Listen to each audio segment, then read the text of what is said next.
So I thought I would do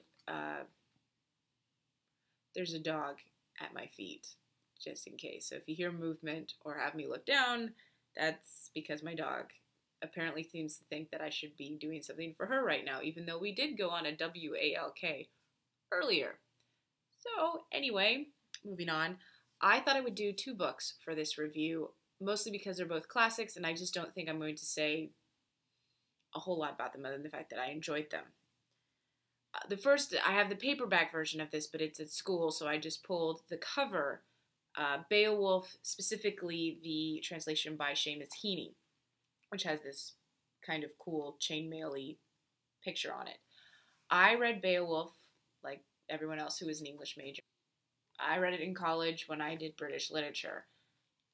At least that's my memory of it. I remember not really caring one way or another. I don't think I liked it. Language is difficult, even with translation. It's long and, somewhat epically boring to me as a 20-year-old. I don't teach the entirety of Beowulf for my seniors. There are excerpts in their online textbook that we use. But it had been so long since I had read it, and so I read the excerpts, and then I went back and read the entirety of the Seamus Heaney version because there were extra copies, and I wanted to add another book to my Goodreads account. That was Margie, in case you were curious.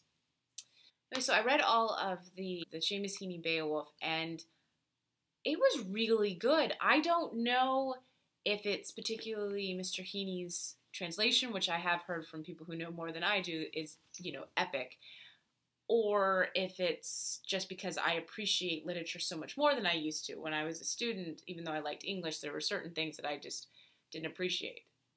It makes me wonder if I'd actually like Hemingway now, or William Faulkner. This version of it is super easy to read for, an epic poem from the Anglo-Saxon era, and it's beautifully written.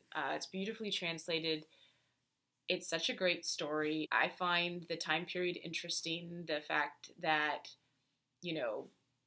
boasting about oneself and seeking fame is considered a good thing then. How Beowulf can tear apart, Grendel, but has issues with his mother. How occasionally it's kind of like the violence and action scenes are actually fairly contemporary to me, and my students seem to enjoy them too. So the Seamus Heaney version, I think I gave it 4 or 5 stars. It was really good, and if you're stuck having to read Beowulf, which is kind of difficult, read the Seamus Heaney version. It's very cool, and it's side by side with the Old English, and so you can see how incredibly weird Old English was. Macbeth. Okay, so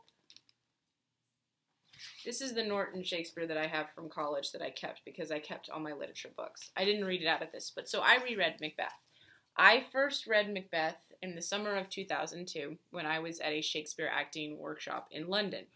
And before you think that's super, super impressive, I didn't have to audition for it. I just, signed up for it and had the money and went. Okay, so don't be super impressed. They divided all the kids that came, and they divided us into 4 groups and gave us a play to abridge for sort of the final production. It was 4 weeks, and we did a lot of other things. We did stage combat, sword work, learning about voice and stuff like that. The English people approach acting rather differently than Americans do. We can talk about that at another time if you're interested. And so my group got Macbeth. So we abridged it and cut out parts and things like that. And it was done so we had 3 guys in our group, and so each one of them got to play Macbeth at a different point in the play. For one scene, I got to play Lady Macbeth, and that was pretty awesome. And it was the before and after, or at least definitely after the killing of the king. So during that time, I read the whole thing, and I remember, being okay with it, but Hamlet's always probably been my favorite tragedy, with The Tempest probably being my favorite Shakespeare play. But in rereading Macbeth, it's beautiful. The language is awesome. It's interesting to have the protagonist of a tragedy actually be like the villain in a lot of ways. And what's the big idea about, okay, so he's told his his fate. So is it because he's told that he goes down that way, or would he have gone down it anyway? Lady Macbeth is a fascinating female character, especially for the time period that she was written in. It's all set in Scotland. We have thanes and fifes and, you know, all that kind of stuff. It's just a really interesting piece. And I really love the language. I wish, I haven't figured this out yet as a teacher because I'm still relatively new to it.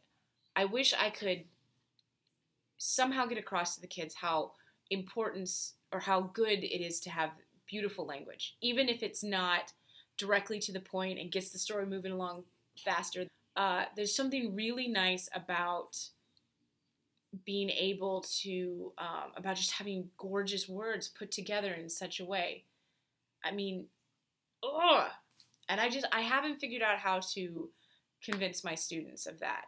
They see Shakespeare and a lot of them just shut down. You should see them when they see Dickens. And yeah, it's hard, but even if you don't get all of it, you get some of it, and that's good practice. The more you do it, the better you get at it. It's like learning a new language. There's a part of my brain now that just switches to Shakespeare mode, and I don't know what it is, but it just, okay, hi Margie. I don't know what it is, but it just works. And, you know, I wish I could somehow tell them that it's good and it's important and it's a lovely thing to really enjoy language. I don't know how yet to convince them of that, and I hope they appreciate Macbeth once I teach it, because there are some really beautiful phrases and passages in there. So, Beowulf, Macbeth, both great stories, both interesting, both very different for their time periods. It was really fun to read both of them. I don't read as many classics as I probably should, but these were both super enjoyable. Till next time. Margie says goodbye. Oh, Margie says goodbye. And I say goodbye too.